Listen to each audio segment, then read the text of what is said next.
जय श्री राधा, जय श्री हरि। ओम नमः शिवाय। आप सभी का दिन शुभ और मंगलमय हो। भगवान श्री राधे कृष्ण और श्री राधा की कृपा आप सभी पर बनी रहे। आज आप सुनने वाले हैं मार्गशीर्ष मास महात्म्य का अध्याय 7। इसके पहले के अध्याय में आपने सुना था पुण्यक व्रत के बारे में, जो व्रत भगवान शिव ने माता पार्वती से करने के लिए कहा था। आज के अध्याय में आप जानेंगे पुण्यक व्रत क्या होता है, पुण्यक व्रत में किन किन सामग्रियों की आवश्यकता होती है, पुण्यक व्रत की विधि और इस व्रत के फलों की प्राप्ति का वर्णन श्री नारायण मुनि नारद जी से कहते हैं। हे नारद, पुण्यक व्रत का विधान सुनकर पार्वती का मन प्रसन्न हो गया। इसके बाद उन्होंने व्रत की संपूर्ण विधि के बारे में प्रश्न करना आरंभ किया। पार्वती बोली, हे नाथ, आप वेद वेदताओं में श्रेष्ठ, करुणा के सागर और परात्पर है। दीन बंधु, इस व्रत का सारा विधान मुझे बताइए। प्रभु, कौन कौन से द्रव्य और फल इस व्रत में उपयोगी होते हैं? इसका समय क्या है? किस नियम का पालन करना पड़ता है? इसमें आहार की क्या विधान है और इसका क्या फल प्राप्त होता है? यह सब मुझे विनम्र सेविका से वर्णन कीजिए। साथ ही एक उत्तम पुरोहित, पुष्प एकत्रित करने के लिए ब्राह्मण और सामग्री जुटाने के लिए व्रतियों को भी नियुक्त कर दीजिए। इनके अतिरिक्त जो भी व्रत उपयोगी वस्तुएं हैं जिन्हें मैं नहीं जानती हूँ, वह सब भी एकत्र करा दीजिए, क्योंकि स्त्रियों के लिए स्वामी ही सब कुछ प्रदान करने वाला होता है। स्त्रियों की 3 अवस्थाएं होती है, कौमार, युवा और वृद्ध। कौमार अवस्था में पिता, युवावस्था में पति, वृद्धावस्था में पुत्र सब तरह से पालन करने वाले होते हैं। हे प्राणनाथ, आप तो सर्वात्मा, ऐश्वर्यशाली, सर्वसाक्षी, सर्वज्ञ हैं। अतः अपनी आत्मा की निवृत्ति का कारण भूत एक श्रेष्ठ पुत्र मुझे प्रदान कीजिए। भगवान, यह तो मैंने अपनी जानकारी के अनुरूप आप जैसे महात्मा से निवेदन किया है। आप तो सबके आंतरिक अभिप्राय के ज्ञाता, परम ज्ञानी है। भला मैं आपको क्या समझा सकती हूँ? क्यों कहकर पार्वती ने प्रेम पूर्वक अपने पति देव के चरणों में माथा टेक दिया। तब कृपा सिंधु भगवान शिव कहने को उद्धत हुए। श्री महादेव जी ने कहा, देवी, मैं इस व्रत की विधि, नियम, फल, व्रत, उपयोगी द्रव्यों और फलों का वर्णन करता हूँ। सुनो। इस व्रत के हेतु में फल पुष्प लाने के लिए 100 शुद्ध ब्राह्मणों को, सामग्री जुटाने के निमित्त 100 व्रतियों और बहुसंख्यक दासियों को और पुरोहित के स्थान पर सनत कुमार को, जो कि संपूर्ण व्रतों की विधि के ज्ञाता, वेद वेदांत के पारंगत विद्वान, हरि भक्तों में सर्वश्रेष्ठ, सर्वोत्तम, उत्तम ज्ञानी, मेरे ही समान है, उन्हें नियुक्त करता हूँ। तुम इन्हें ग्रहण करो। देवी, शुद्ध समय आने पर परम नियम पूर्वक व्रत का अनुष्ठान करना चाहिए। प्रिय माघ मास की शुक्ल त्रयोदशी के दिन इस व्रत का आरंभ शुभ होता है। उत्तम व्रती को चाहिए वह व्रत आरंभ के पूर्व दिन उपवास करे, शरीर को अत्यंत निर्मल करके यज्ञ पूर्वक वस्त्र को धोकर स्वच्छ कर ले। फिर दूसरे दिन अरुणोदय वेला में सूर्योदय में सैया से उठ जाए। मुख को शुद्ध करके निर्मल जल में स्नान करे। इसके बाद हरि स्मरण पूर्वक आचमन करके पवित्र हो जाए। फिर भक्ति सहित श्री हरि को अर्घ्य देकर शीघ्र ही घर लौट आए। वहाँ धुली हुई धोती, चादर धारण करके पवित्र आसन पर बैठे। फिर आचमन और तिलक करके अपना नित्य कर्म समाप्त करें। इसके बाद पहले प्रयत्न पूर्वक पुरोहित का वरण करके स्वस्ति वाचन पूर्वक कलश स्थापित करें। फिर वेद विहित संकल्प करके इस व्रत का अनुष्ठान आरंभ करें। इसके बाद सौंदर्य, नेत्र दीप्ति, विविध अंगों के सौंदर्य, पति सौभाग्य आदि के लिए सभी वस्तुओं के संख्या सहित समर्पण की बात कहकर शंकर जी पुनः बोले, देवी, पुत्र प्राप्ति के लिए कुष्मांड, नारियल, जंबीर, श्रीफल, इन फलों को श्री हरि के अर्पण करना चाहिए। असंख्य जन्म पर्यंत स्वामी के धन की वृद्धि के निमित्त यत्न पूर्वक श्री कृष्ण को 1,00,000 रत्न सार समर्पित करना चाहिए। व्रती को चाहिए व्रत काल में संपत्ति की वृद्धि के लिए झांझ, मजीरा आदि नाना प्रकार के उत्तम बाजे बजाकर श्री हरि को सुनाए। स्वामी की भोग वृद्धि के लिए भक्ति पूर्वक श्री हरि को मनोहर खीर और शक्कर युक्त घी और पूरी का भोग प्रदान करे। हरि भक्ति की विशेष उन्नति के लिए स्वेच्छा अनुसार सुगंधित पुष्पों की 1,00,000 माला जो टूटी हुई ना हो भक्ति पूर्वक श्री हरि को अर्पित करनी चाहिए। हे दुर्गे, श्री कृष्ण की प्रसन्नता प्राप्ति के हेतु नाना प्रकार के स्वादिष्ट और मधुर नैवेद्यों का भोग लगाना चाहिए।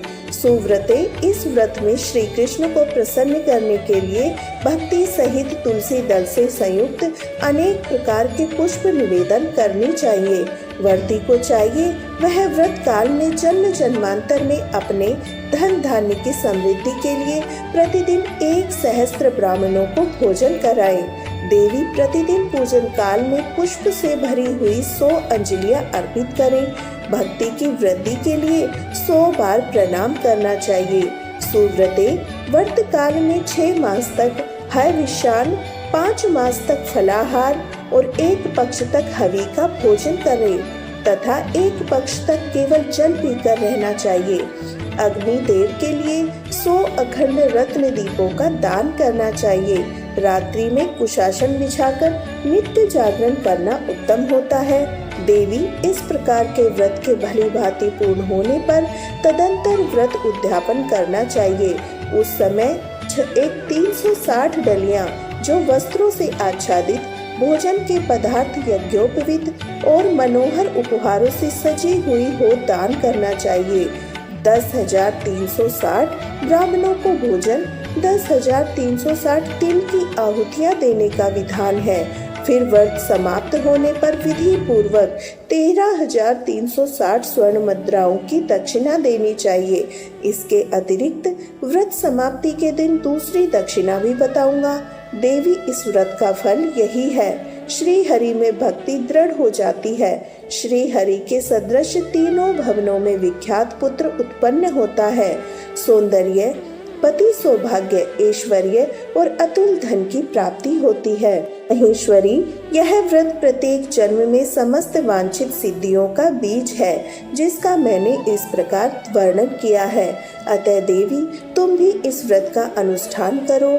हे देवी, हे साध्वी, तुम्हें पुत्र उत्पन्न होगा। यूं कहकर शिवजी चुप हो गए। श्री नारायण कहते हैं, नारद इस प्रकार व्रत के विधान को सुनकर दुर्गा का मन प्रसन्नता से खिल उठा। इसके बाद उन्होंने अपने स्वामी शिवजी से दिव्य और शुभकारिणी व्रत कथा के विषय में जिज्ञासा प्रकट की। श्री पार्वती जी ने पूछा, नाथ, यह व्रत और इसका फल और विधान बड़ा ही अद्भुत है। भला किसने इस व्रत को प्रकाशित किया है? इसकी श्रेष्ठ कथा का वर्णन कीजिए। श्री महादेव जी बोले, प्रिय मनु की पत्नी शत्रुपा ने जो पुत्र के दुख से दुखी थी, ब्रह्मलोक में आकर ब्रह्मा जी से बोली। शत्रुपा ने कहा, ब्रह्मा, आप जगत का धारण और पोषण करने वाले, सृष्टि के कारणों के भी कारण हैं। अतः आप मुझे यह बताने की कृपा करें, किस उपाय से वध्या को पुत्र उत्पन्न हो सकता है, क्योंकि ब्राह्मण उसका जन्म, ऐश्वर्य, धन सब निष्फल ही होता है। पुत्रवानों के घर में पुत्र के बिना अन्य किसी वस्तु की शोभा नहीं होती।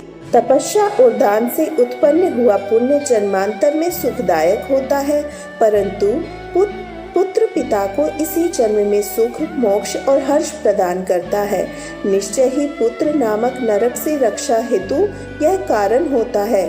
ब्राह्मण, आप पुत्र जाप से संतृप्त हुई मुझ अबला को पुत्र प्राप्ति का उपाय बता दे, तभी कल्याण है। अन्यथा मैं पति के साथ वन में चली जाऊंगी। आप प्रजा को धारण करने वाली पृथ्वी, धन, ऐश्वर्य और राज्य आदि ग्रहण कर लीजिए, क्योंकि तात हम दोनों पुत्रहीनों को पुत्र के बिना इस फल से क्या प्रयोजन है। साक्षात ब्रह्मा जी से यूं कहकर शत्रुपा फूट फूट कर रुदन करने लगी। तब उसकी ओर देखकर कृपालु ब्रह्मा जी ने कहा।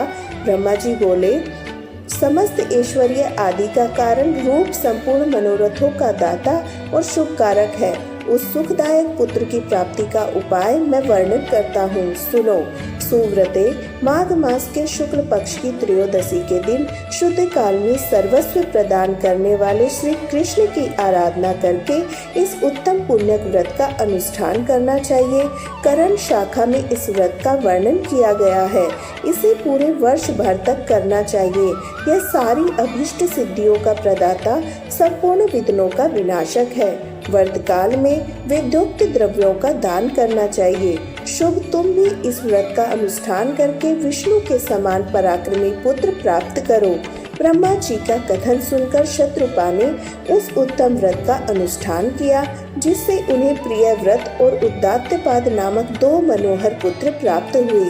देवभूति ने इस पुण्यक व्रत को करके कपिल नामक पुत्र प्राप्त किया, जो सर्वश्रेष्ठ सिद्ध और नारायण के अंश से प्रकट हुए हैं। शुभ लक्षणा अरुंधति ने इस व्रत को करके शक्ति को पुत्र के रूप में पाया।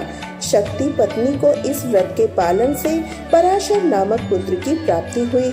अदिति ने इस व्रत का अनुष्ठान करके वामन नामक पुत्र प्राप्त किया। ऐश्वर्यशालिनी शची ने इस व्रत को करके जयंत नामक पुत्र को जन्म दिया।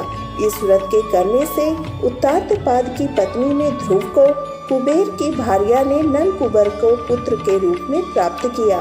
इस उत्तम व्रत के पालन से सूर्य पत्नी को मनु, अत्रि पत्नी को चंद्रमा पुत्र के रूप में मिले। अंगिरा की पत्नी ने भी इस उत्तम व्रत का अनुष्ठान किया, जिसके प्रभाव से उसके पुत्र बृहस्पति हुए, जो देवताओं के आचार्य कहलाए।